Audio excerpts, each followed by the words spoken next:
म्हैसूरच्या विद्यापीठासमोरील अचंबित करणारे दृश्य. एका घोडागाडीत पांढरा शुभ्र गळाबंद कोट, तलम धोतर, डोक्यावर दाक्षिणात्य पद्धतीचा बांधीवचा फेटा घातलेली उत्साही विद्वान व्यक्तिमत्वाची शांत मूर्ती, जिचे डोळे मात्र पाणावलेले. बालमित्रांनो, ते फक्त आपल्या विद्यार्थ्यांचे गुरुप्रेम पाहून, कारण त्या घोडागाडीला ओळखत होते म्हैसूर विद्यापीठातील विद्यार्थी व ते आदर्श व्यक्तिमत्व म्हणजे दुसरे कोणी नव्हे तर आपल्या सर्वांच्या परिचयाचे शिक्षक शिरोमणी डॉक्टर सर्वपल्ली राधाकृष्णन, जे आहेत शील, क्षमा व करुणा यांचा संगम. स्वामी विवेकानंदानंतर हिंदू धर्माचे तत्वज्ञान जगाला पटवून देणारी विभूती म्हणजेच डॉक्टर राधाकृष्णन. तिरुतनी सारख्या छोट्याशा खेड्यात जन्मलेल्या या विद्वानाने आपल्या विद्वतेने भारतालाच नव्हे तर संपूर्ण जगाला आश्चर्यचकित करून सोडले.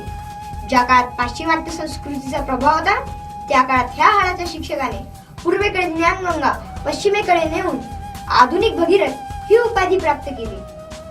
बालमित्रांनो, जगातील क्रूर कर्मा म्हणून ओळखल्या जाणाऱ्या स्टॅलिनने त्यांचे अनेक लेख वाचून 24 तास ज्ञानगंगेत पोहणारा तत्वज्ञानी पुरुष म्हणून त्यांना गौरविले.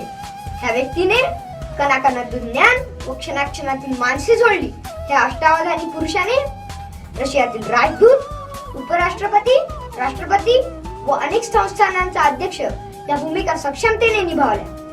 परंतु त्यांना अभिमान होता त्यांच्या शिक्षक असण्याचा. त्यांच्या मते शिक्षकांना समाजात पहिले स्थान मिळावे. शिक्षकांनी आपले ज्ञान वाढवतच राहिले पाहिजे. त्यांनी ऐन तारुण्यात काढलेले उद्गार म्हणजे परदेशात जाईन तर शिकवण्यासाठी, शिकण्यासाठी नव्हे, आणि बोलावे तसे चालावे ह्या उक्तीप्रमाणे त्यांनी हे सिद्धही करून दाखविले. त्यांनी एका आदर्श शिक्षकाचे मूर्तिमंत व्यक्तिमत्व समाजासमोर ठेवले.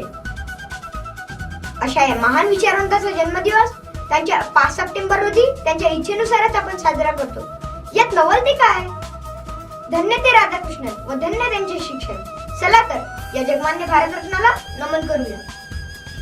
आज कळाले मला शिक्षकाविना दगड म्हणूनच होती माझी कीर्ती. मानव म्हणून घडविले मला धन्य ती शिक्षक नावाची विभूती.